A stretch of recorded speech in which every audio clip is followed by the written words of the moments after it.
Back in the 70s, before the NBA-ABA merger, there were 17 active NBA teams, some unfamiliar, including the Baltimore Bullets, the Cincinnati Royals, the San Diego Rockets, the Seattle Supersonics, and the San Francisco Warriors, now the Golden State Warriors.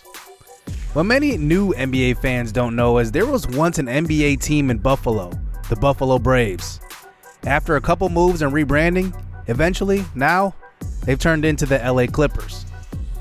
But that leaves Buffalo vacant for the NBA. Home of a crazy yet dedicated fan base for the Buffalo Sabres. They've neglected the team for 9 years. Terry Pegula hasn't showed up in public behind the microphone for the news for anybody to talk about the Sabres in 3 years. And don't forget the Buffalo Bills.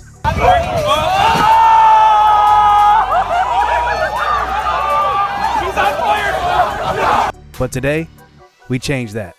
Welcome to the Buffalo Braves franchise / my NBA. Let's get it going. Yo, what's good, YouTube? This is Jake from TNJ, and welcome to the Buffalo Braves franchise here on NBA 2K22. This series should be a whole lot of fun. I can't wait to get into this one. Our first series on NBA 2K, so let's not waste any time. We will have 4 expansion teams, including the Kansas City Knights, the Vegas Diamonds, who will be in the West, and then our rivals, the Virginia Beach Neptunes, will also be included in our same division in the Atlantic. And here we are, the Buffalo Braves. Terry Free is our governor. We will run this as like a My GM when they had the conversations where you had to earn trust and all that stuff. We will actually turn off the trust. We will keep the morale, but we will turn off the trust. But Terry Braves is a guy that definitely wants team success, but he does care about the morale of the team. Money is not important. He has lots of it, and he's not afraid to spend to achieve his goals. Winning. But you know, the culture of the organization is really his goal. So looking at how we're going to set this up now, right now I'm going to set the playoff length to best of 3 and then best of 5 in the NBA Finals. I don't know if you guys understand how long it takes to record videos, and I don't want to spend all day long in the playoffs. I know it's 7 games, but I'm going to be playing 10-minute, even sometimes 12-minute quarters. So in the playoffs, I might play 12, so we'll have to see. But right now, we're going to stick at that. Difficulty right now, I'm not a 2K expert, so no way I go to Hall of Fame, probably out throughout the duration of this. Superstar will be right there in the Hall of Fame. We'll kind of switch. I'm not Hall of Fame and All-Star. We'll probably switch off between those two until I get comfortable, so we'll have to see. We do have some automation settings. We will make sure that, we scout our guys. Everything's, manual. I will make sure to ask you guys questions along the way on how to train guys, how to do things like that. So I will be asking for pointers in videos and asking questions. So hopefully you guys answer a lot of those. The Neptunes, the governor is a lot like ours. So we will see how they do in comparison to us.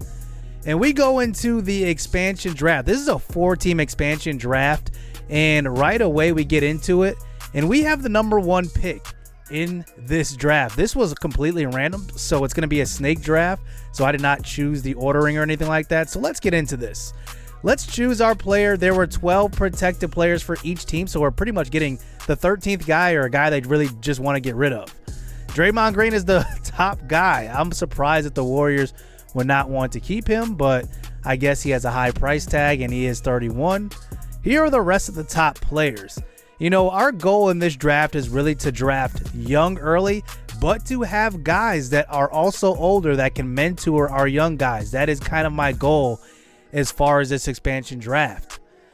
With our number 1 pick, I do have some question marks because I don't really know this game too well. I don't know what's good. I don't know what to value in guys. I just know that shooting is really important, and honestly, scoring is very important. Defense will come. I think that you can develop a defensive scheme to, kind of help you. But I think that number 1, we need to get our young guy who we can really build around. Taylor Horton Tucker is a young guy for the Lakers. Didn't realize he was only 20 years old. Wow. He is a nice little young piece for the Lakers. He's on our list. Darius Bazley also, he's 21 years old now. I do have a rule here. I won't draft any rookies in this expansion draft. I want to make sure that they're off limits, but Bazley in his third year now, he is pretty good. His shot IQ is 95. He is a big man, 6'8". But I really want to get a guy that I'm going to build around. He has 3 badges right now, but none of them are as far as like scoring or shooting or defense. Pretty much just playmaking. The next guy I'm considering here is Jordan Poole. He is actually very well-rounded. At 22 years old, he is now in his 3rd season. He definitely had the best season of his career last season with the Warriors, as he did get some playing time, especially since Klay Thompson got hurt in the beginning of that season. And I think he was very, very surprising. He shot 35% from 3, 43% from the field. And, you know, I do have a lot of basketball knowledge, just not 2K knowledge. So I'm going to need a lot of help with a lot of these badges, which ones are important, all that stuff. So with the number 1 overall pick, I've decided to go with Jordan Poole. He is 22, 76 overall, which is pretty good for a young guy. So we will draft him. Draymond Green goes second to the Diamonds. Talen Horton-Tucker goes right off the board to the Knights' 3rd. Darius Bazley goes off the board at pick number 4 to the Neptunes. And now here we are once again in the 2nd round with our 2nd pick. Now, I also want to get a young guy again. Now, if I do see an older guy that is just way better than everybody else, I will go after him. But a guy that I see here is Luke Kennard. He is 25 years old. His badges are amazing. He's got a gold catch and shoot, gold blinders. He's got a silver green machine. He's going to be a guy that can score. And even looking at the first 2 picks here, we're going to have a lot of scoring here in the backcourt. The thing with Kennard is that he is 6'5". He can play some wing. His defense it needs some work, but his shooting is very good. So with this pick, we will go with Luke Kennard, 85 3-pointer, 86 from mid, and 86 short as well. And he will be our 2nd pick. Now, this is a snake draft, so we do go back to back. There are some interesting guys on the board. Taurean Prince is here. He is interesting because he is not too old. He's not young, obviously, but he is in the middle of his prime at age 27. Has a few badges, but not a lot that I really care about this early in the draft. So I want to go after a guy that I really can depend on and to be a veteran each game in and game out. And Eric Bledsoe is interesting. You know, he's bounced around the league a little bit. The Clippers, the Suns, the Bucks, and now he's just kind of a journeyman at this point, but he is still very good. He is the perfect mentor for Jordan Poole.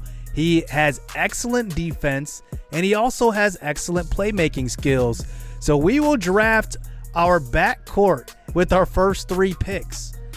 And now we have to draft some big men because it's time now. You can see the Neptunes are drafting Jay Crowder and Drew Eubanks with their next 2 picks. So they are starting to go after big men. So we need to start going after big men. Kem Birch is right here. He is 29 years old. He is 76 overall. He is an awesome big man along with Dwight Powell. I really like him as well. He is an awesome option. At age 30, there's not many young big men still available because we let Bazley go. I am not regretting it, but I wish if he was at our 2nd pick, I possibly would have went after him. Probably would have. But Kem Birch is here. He is 29 years old. He is kind of the cheaper option out of these guys. He averaged 7.2 points per game. He's only been in the league for 4 years now and has been a decent player off of the bench. He has never got a starting role, but maybe with us, he gets a shot.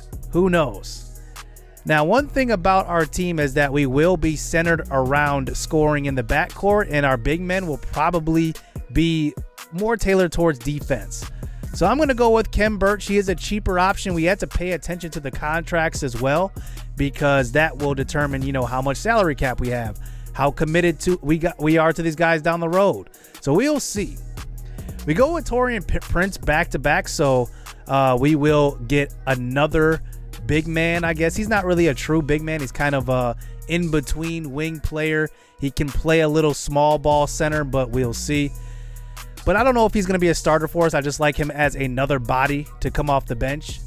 Next, I probably need a shooter, and Pat Connaughton is here. He's 28 years old. He's still kind of in his prime, to be honest with you, going into his late 20s. But the one thing that I love about him is his ability to shoot. When Luke Kennard comes off the bench, I'm going to need a shooter. So here we go. Pat Connaughton is going to be our next pick. With the next pick, I need to go after some more big men. JaMychal Green is here. He is a veteran, 31 years old.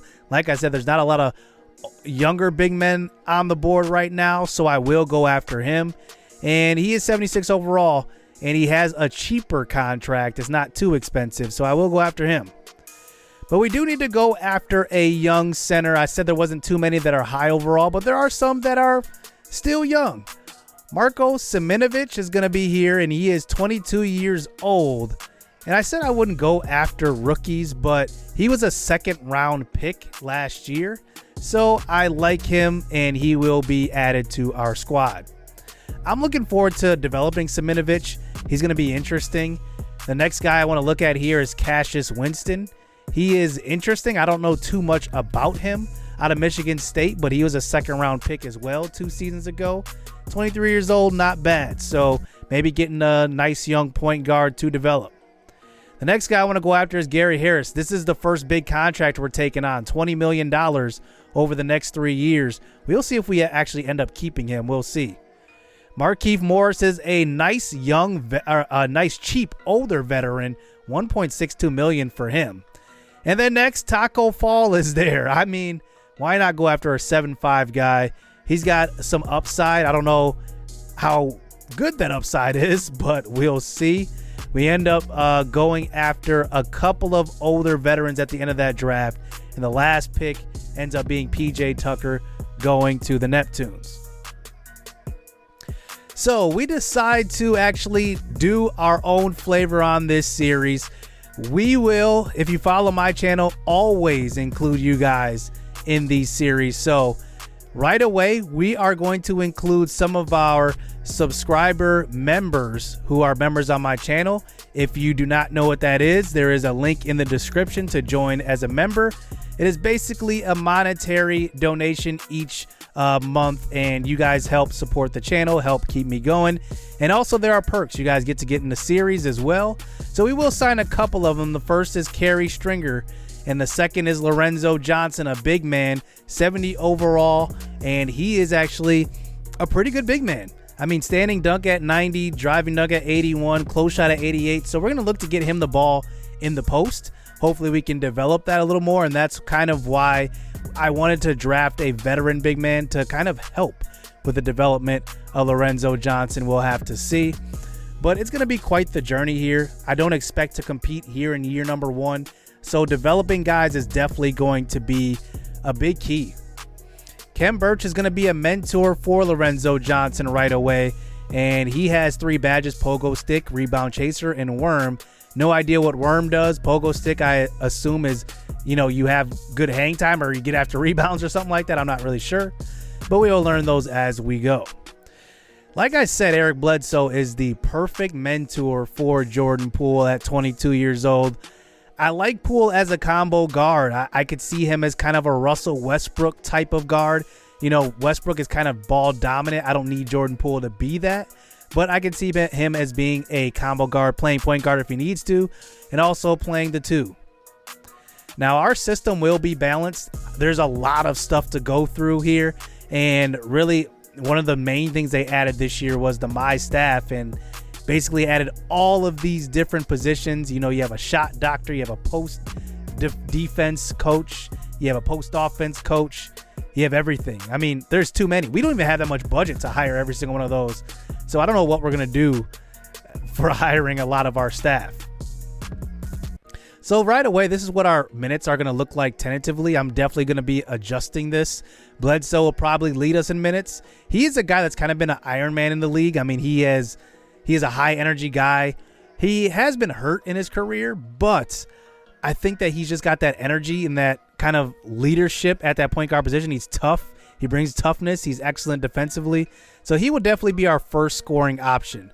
Second will probably be Luke Kennard. It could change to Jordan Poole, But right now it's going to be Eric Bledsoe, Luke Kennard, then Jordan Poole. So we will see what happens with this.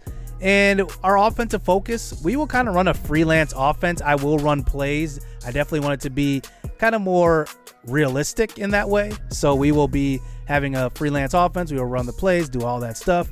Make sure we get good shots, good possessions, all that good stuff. And we will go through this My NBA and kind of be the GM. We have to talk to our team, talk to the governor, talk to the coach. They will have, tasks for us to do. We'll make sure all that's in. So the RPG stuff is all on. The one thing that is off is the trust. So I'll make sure that the trust is off. I've heard things about the trust just not like being in sync very well. Like sometimes like they give you tasks that are way too, I wouldn't say way too hard, but are just outlandish tasks. So then their trust goes down when you don't do them. Like acquire 3 lottery picks. Like who's going to do that? Stuff like that. So we will see what happens going forward here in this new series. Now, that doesn't mean that the 2 subscriber prospects that we have on the Braves are going to be the only 2. We will have everybody in it. So all of my subscribers will have a chance, but our members do have a chance first. And some of them are already on squads, like Leroy Dantzler. He is a young, undrafted, third-year pro. He is going to play for the Neptunes, who will be our rivals. Can't wait to play them. We play them in the first month of the season, so he's probably going to be a starter right away. He's 75 overall. I look forward to following all you guys. Adam Betts is the next subscriber member who makes it onto the Las Vegas Diamonds. So he has a bunch of badges. A lot of them are gold already, and he looks like he can fill up the the stat sheet.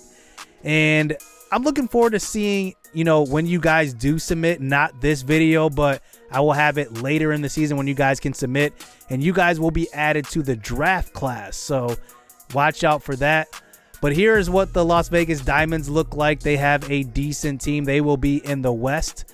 And then also joining them in the West are the Kansas City Knights. We're not really rivals with them, but they do have one subscriber member, Nathan Henry, who will be their point guard of the now and the future. He is a second-year pro, undrafted out of Portland State.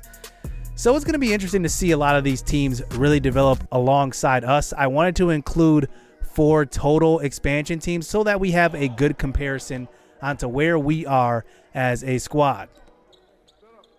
So let's get into a scrimmage here. And I just want to get a feel for the team here and just see who will be our scorers. And here is Luke Kennard getting the first bucket of our first scrimmage. We won't have any real first gameplay today, but we will make sure that we at least get a feel for what everybody can do. Here's a fast break opportunity, and there is Kerry Stringer, the undrafted rookie, and he does hit the 3. 5-0 here. Here is Pat Connaughton with the ball. He will pass the ball around to Tayshaun Prince in the post. Back out to Prince from Markieff Morris, and that will be knocked down by Taurean Prince. I don't know who's going to be our playmakers, especially coming off of the bench, but I definitely know who our starters are going to be. Here is Kennard on the break. He hits the 3. And one thing I do want to do is get everybody's shot down. I think that's what I'm most worried about because I have been looking at that meter, and it's something I might turn off. We'll see how the first few games go. But you can just see right here in the scrimmage, we have a couple of good playmakers.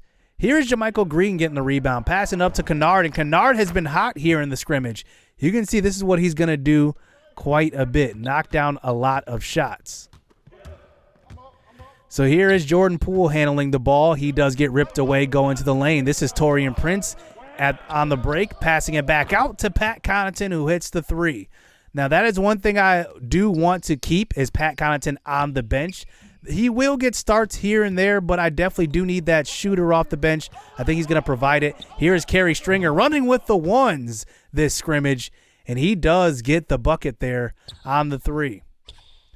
16-13. Let's see some other guys get involved. This is Eric Bledsoe, and he bricks back out to Connaughton. He makes it. That's a good sign for us. If Connaughton can hit those shots consistently, he's definitely going to be a big-time scorer off the bench. And here we are in transition. Here is Jordan Poole. We're going to be looking to develop him, and he can really be the future of this squad. It'd be our star. Who knows? So missed shot that time. Here's the orange team going the other way. Passing inside. Taurean Prince, who's hit a couple of jump shots today. He gets it going inside. He is 6'8". He's definitely going to play some small ball center as well. It's a missed shot by Kennard. Here's Bledsoe going the other way. Passing up to Connaughton. Connaughton, Taurean Prince. It looks like he can run a little bit. He's going to be an excellent scorer for us in transition. Hopefully he can get better on defense as well. Kerry Stringer with the mid-ranger. He knocks it down. The undrafted rookie hits it. 28-21 at this point. Here is Jordan Poole getting to the bucket, and he gets blocked by Lorenzo Johnson, the undrafted rookie. His first big play of the scrimmage. He chases down Poole and throws that one back for a nice little block. 28-24 now, pick and roll. Here is Bledsoe, missed shot. Offensive rebound by Johnson, and he puts it up for a dunk. That's good to see. We need those second chance opportunities by our big men. Fadeaway this time. Johnson hits it. What a move. Over the smaller Jordan Poole, but still, that is a tough shot to hit. And if he can knock that down, we can definitely develop that. Having a stretch five, that can really go a long way. So here are the final rotation minutes to start the season. We will open up against the Wizards, but I like this lineup right now. JaMychal Green will actually be at the 4 to start out. Kem Birch at the 5. Connaughton will be the first off of the bench. With Johnson actually impressing me in that scrimmage, he will actually have about 15 minutes a game to start out the season. Taurean Prince will have about 19, with Markieff Morris and also Kerry Stringer also getting some minutes off of the bench as well. We will be about 10 deep this year. We are power ranked right now dead last, so we will have to see how that will change throughout the season. But we will open the year versus the Washington Wizards. The Wizards are just kind of in like a weird flux.